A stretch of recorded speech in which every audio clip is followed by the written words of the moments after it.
Now let's talk about the health of the U.S. and global stock markets. I have two guests. We have Rick Bensignor of Execution LLC and Stephen Wood of Russell Investment. Stephen, let me come to you first and ask you, we've seen what's happened with Greece and all of the headlines that it's generated. Is this out of all proportion to what it really means for investors? Well, in an absolute sense, I think it does. But I think if you're talking relative in terms of contagion, it could be rather significant. I believe the GDP of Greece is equivalent to Mississippi.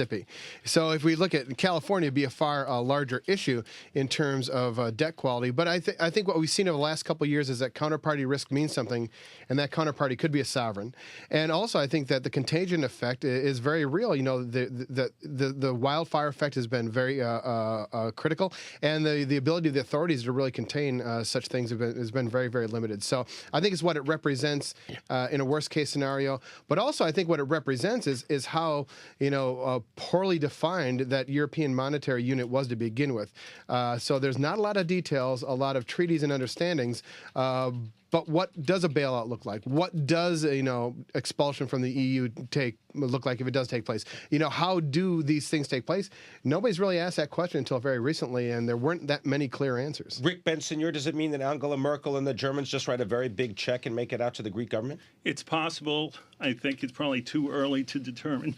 So far, what we've seen and really heard is a lot of rhetoric and at least potential support for Greece.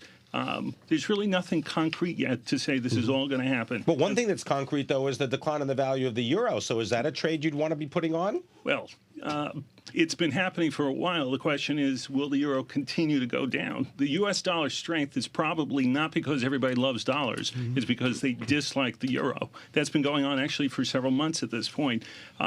I think dollar-euro probably has some support, 136.5, 133.5, so you're kind of right into that zone here.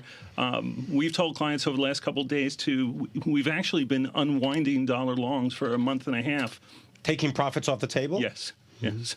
Stephen Wood, what do you think? Go long U.S. dollars right now? I think the dollar kind of flutters around here. We're seeing the risk-on, risk-off trade really manifest itself, and we've known for a while, and the last time you and I spoke, that Europe is going to be a much weaker economy than the euro would be a currency, and we're going to see those stress fractures. So I think the death of the dollar is premature at best. I think it there's not a great case for it to rally, but I think it does okay in this market. And you're right, Rick, that we're coming in close to last place in the ugly contest of these currencies, and relative to the other stories out there, I think that the dollar probably holds up reasonably well in here. So do you take some profits off if you had that trade on? I think so, but I'm not convinced that the dollar really, I don't think it's a look up below situation for the dollar. Stephen, what about draining liquidity out of China? What about their moves? Oh, I mean, that is really the story of the quarter so far of the year. There was a presidential speech a couple weeks ago, the Volcker plan. While I think the tone could be viewed as lamentable, I think the plan itself was very, very old content. I mean, who didn't know that that's what Paul Volcker thought and that he was advising the president? So that was very stale information. I think what happened was China is no longer formulating an exit strategy. China is in the first stages of executing their exit strategy, and we're beginning to see that. So the question is, at what growth rate do we get the engine of this global expansion? And it's going to be slightly lower, and we're not quite sure where. So I really think this exit strategy being implemented by the Chinese, that to me is the story. And I think that the United States will be a second place, and Europe will be a very, very distant third place in this global growth story. Rick Bensignor, go ahead. Give me your technical perspective right now. We're, 1078 for the S&P 500. Right. What levels are we looking at? Do you go long from here, or do you still wait for a greater pullback? Well, our call is for 11% pullback from the highs in January. We got about 9%, found some very solid support at 1044.5 in the S&P.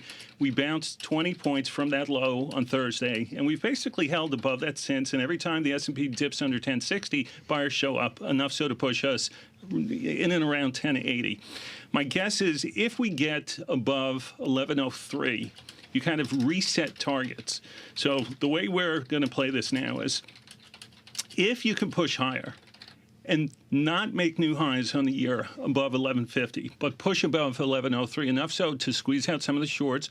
Investors Intelligence yesterday came out and said that there's the most amount of bearish newsletter writers in 25 years. And let me guess, contrary, you go and you say, all right, maybe there's some bullish activity as a result of that. So I got to leave it there. I want to thank you very much, Rick Bensignor, coming to us from Execution, and Stephen Wood from Russell Investment.